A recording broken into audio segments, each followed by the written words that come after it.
Oh, fuel. How are you always so clean when you go in the engine? The reason fuel's so clean when it goes in the engine is because it passes through a fuel filter. Today we're going to change the fuel filter in an attempt to help us filter our fuel. Let's get into it. The fuel filter itself is found on the left-hand side of the car. In quite an annoying position is a fuel canister or an EVAP canister, and that bad boy down there is the fuel filter. I might take out this large canister if it's easy enough. So here's the replacement fuel filter. Comes with 2 new washers, which is good. I'm not sure of the quality of the filter itself though, but we'll find out. Alright guys, so before we start disconnecting fuel lines, we just want to drain the fuel system of any fuel. We're going to disconnect the fuel pump, start the car until it stalls, which has choked all the fuel out of the system. We'll open the fuel filler cap so there's no positive pressure there and it can vent out. So on the right hand side of the car, there is a wiring loom that comes through here. Clips under the seat, pull out both sides, that lifts the seat out. You have to pull back the carpet a bit. That is, according to the workshop manual, the wiring loom for the fuel pump. So we're going to disconnect that and then start the car until it stalls.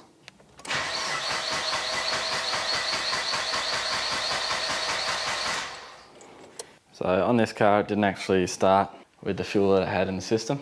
I have taken the fuel filler cap out and left it on the floor as a reminder. So the first step of the instructions actually said to remove the inlet to the air cleaner, which is the filter. So I've removed that. All you needed was a Phillips head to loosen the hose clamp up here. Then at the air filter itself, just needed to unclip this airflow sensor, which is clipped on the side. Then this hose just pulls off. I still think I'm gonna have to get rid of this big canister here just to make it easier to get in there, and then we should have good access to the filter. To remove this canister, we've got 2 lines here. This one you'll just need some long nose pliers or circlip pliers to remove. This one just pulls off. And then you can see there are these bolts on this plate. So if we can't unclip it from where it's sitting, just sliding it up, which I think we should be able to do, then we can always unbolt the plate completely. So that shouldn't be too difficult. Oil pan. So I've got an oil pan underneath just in case there's some fuel left in the lines. It shouldn't be under pressure.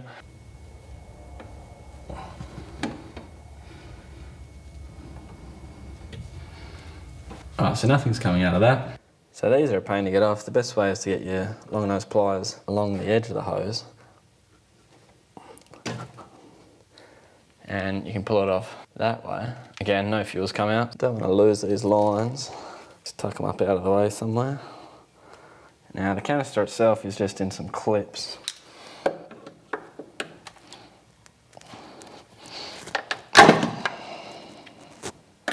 So this edge of the canister is underneath this little clip here. So you just need to wedge that in with a screwdriver or long nose pliers. This bolt to remove this fuel line on top is 19mm.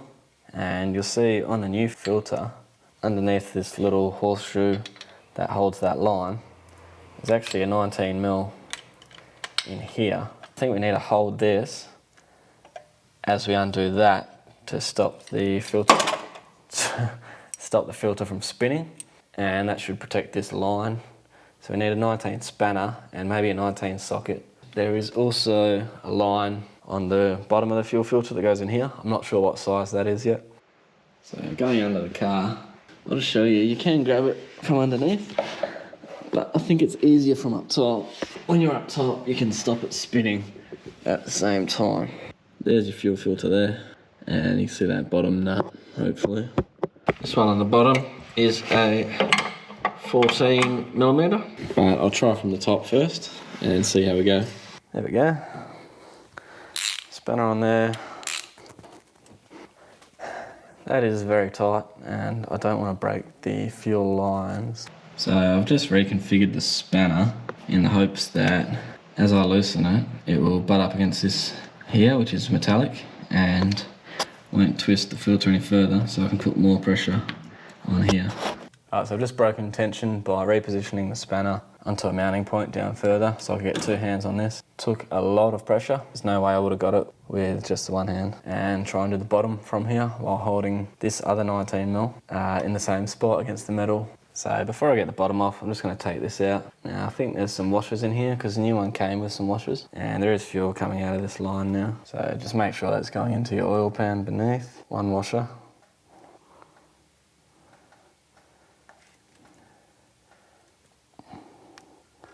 And there's another washer underneath.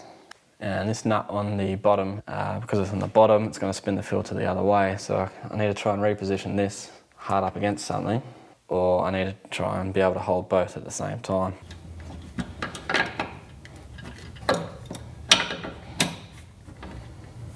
So by flipping that around, I've got it wedged on the other side of the same bracket that I was using before. I can try and loosen the bottom nut. After that, we'll remove these lines that are clamped here, removing that bolt. Then we should be able to take the fuel filter out, undoing these two bolts here. Just taking this 12mm bolt out, it clamps these lines to that fuel filter bracket. So I've got the 19 on top, wedged up here, which is the opposite direction for loosening the bottom, obviously. 14mm for the bottom.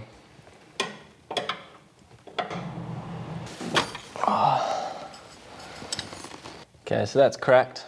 Just letting it drain down. Whatever fuel was in the fuel filter, it's going to drain down onto the control arm and hopefully drip into that oil pan. I'll just align it. So I can loosen it with my hands now.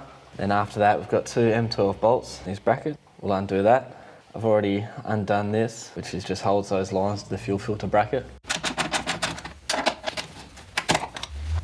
So this middle bracket here proved to be very helpful because my spanner actually sat perfectly either side of that, depending on whether I was loosening the top or the bottom. Take these bracket bolts off, and this filter should come out. So the fuel filter still holds a fair bit of fuel even after it's stopped dripping. We just want to check our fuel filter is the same, looks the same. We just want to line it up in this bracket, the same orientation. So this little divot will support the fuel line that goes in the top, and then we'll go through and start putting it back together, starting with the bracket loosely, bolt that supports the other lines on loosely. We'll get the fuel lines in top and bottom, we'll do them up tight. After that, we'll make sure everything else is tight. So this is a 10mm. If you're having trouble getting the new filter in with this bolt starting to grip, you might have to use something to clamp this, reduce that gap while you start, or just drop the bolt onto the battery. That's always good fun. Just remember when you're tightening this that you want this orientation the same way it used to be. So mine was facing directly to the right hand side of the car when the bracket was flat. There are no torque settings for any of these bolts, you just want them to be firm. Use your best judgment. Alright, so now we want to get this fuel line on the bottom. So first things first, I threaded this onto the bottom of the fuel filter, this 14mm. Before we tighten anything up, I'm going to get the bracket bolts in loosely. I'll reattach this little clip to the fuel filter bracket, and then I'll get the top line in, and then I will tighten the bottom, and then I will get the top line in, tighten that. After that we put the air intake back in, and then we'll start it up before we drop it. We'll let it run and we'll get underneath and see if there's any fuel dripping through the new connections. So we've got two new washers to put in. So we're going to try and do up that bottom line now, holding the top with a 19 and tightening the bottom with a 14. So I might get lucky here with the spanner placement again.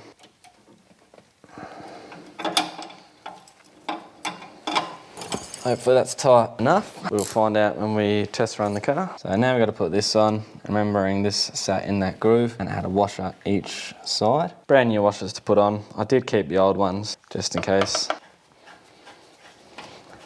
Now this is a 19 as well, but we can use a socket on this because we'll get a bit of grip. And because it's going to try and spin the filter the other way, I will try and move my spanner to here, stop it from spinning. The manual does not provide torque settings for this.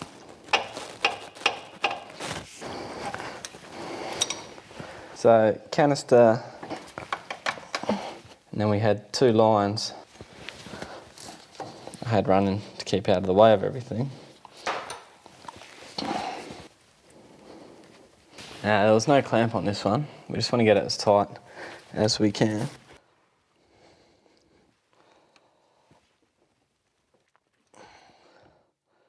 Okay, so we got those two back on. Now we're just going to get the inlet back on. So I didn't film the removal of this, but you just got your hose clamp here. This goes on here. That's pretty much it. You got that clip for the airflow sensor to clip back in here on the 1.8 litres.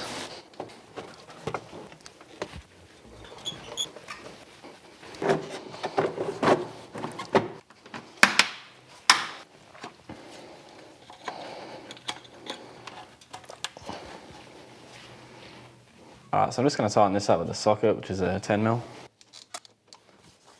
So now we can start the car and jump underneath and see if we've got any leaks from the new fuel filter. The fuel pump connected again behind the driver's seat, and I'm just going to put the fuel filler cap back in because we're finished. Got all these back on and everything seems secure. Still raised at the moment just in case there's a problem. Hopefully there's no leak. If there is, I will cry. If there is a leak and it doesn't work, I think I'll just not put fuel in the car anymore. I can try and tighten it, or I can go back to the old fuel filter, or I can just give up completely and just kind of push it around, hoping that people feel sorry for me and give me a lift. So it might take a while to start the car because it needs to pump fuel back through the system since we depressurised it.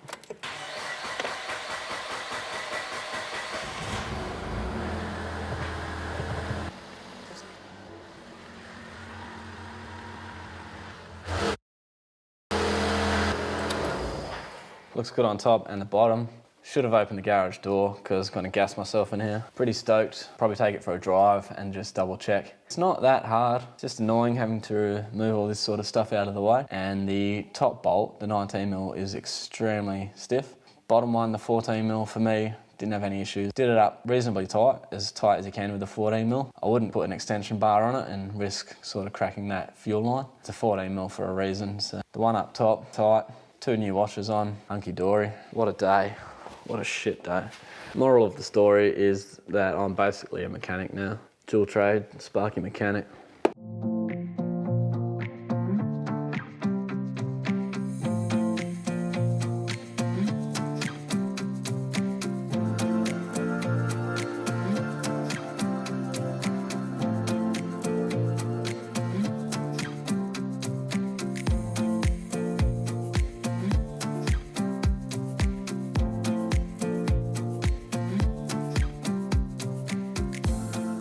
Estimated times around the unspecified racetrack, probably wiped another 17 seconds off my times. I've never been around a racetrack, but if I did, I think fuel filter's probably worth 17 seconds.